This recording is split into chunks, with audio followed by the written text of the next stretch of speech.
Voici le résumé de L'Alchimiste de Paulo Coelho. Si ce genre de résumé te plaît, like, commente et abonne-toi pour en découvrir plein d'autres. Santiago est un jeune berger andalou qui mène une vie paisible dans les plaines du sud de l'Espagne. Il aime ses moutons, ses livres et la liberté de voyager. Mais une chose le hante, un rêve étrange qui revient sans cesse. Dans ce rêve, un enfant lui dit qu'un trésor l'attend au pied des pyramides d'Égypte. Intrigué, Santiago consulte une gitane, puis un mystérieux vieillard nommé Melchisédek, qui se présente comme le roi de Salem. Il lui parle de la légende personnelle, ce que chacun est destiné à accomplir dans sa vie, et lui donne 2 pierres, Urim et Tumim, pour l'aider à prendre des décisions. Poussé par son intuition et ce rêve obsédant, Santiago vend ses moutons et quitte l'Espagne. Il part pour Tanger, au Maroc, mais se fait voler dès son arrivée. Seul et sans argent, il trouve du travail dans une boutique de cristaux, où il apprend la patience, la stratégie, et à lire les signes du destin. Un jour, il rencontre un Anglais passionné d'alchimie, qui lui parle d'un homme mystérieux vivant dans le désert, l'alchimiste. Ensemble, ils rejoignent une oasis. Là, Santiago fait une rencontre bouleversante. Fatima, une femme du désert dont il tombe amoureux.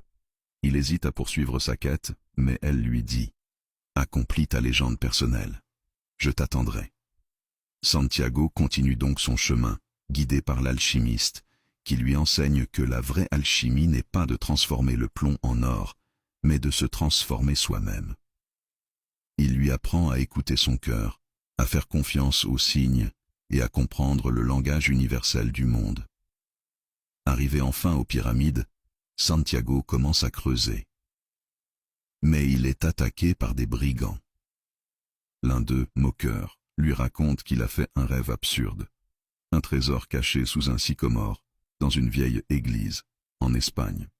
Là où Santiago avait dormi au tout début de son voyage. Le trésor était là, chez lui, depuis le début. Après cette révélation, Santiago retourne en Andalousie. Il se rend à l'église abandonnée, creuse au pied du sycomore et trouve un coffre rempli d'or, de bijoux et de pierres précieuses. Mais ce qu'il a gagné va bien au-delà. Il a trouvé l'amour, il a découvert le langage du cœur et il a accompli sa légende personnelle. Morale de l'histoire. Parfois, il faut parcourir le monde entier pour découvrir que le trésor qu'on cherche était en nous depuis toujours. Ce livre t'enseigne que le courage, la foi et l'écoute de soi sont les clés du vrai bonheur. Quand tu veux vraiment quelque chose, tout l'univers conspire à te permettre de l'obtenir. Paulo Coelho. Tu veux un résumé comme ça pour un autre livre inspirant?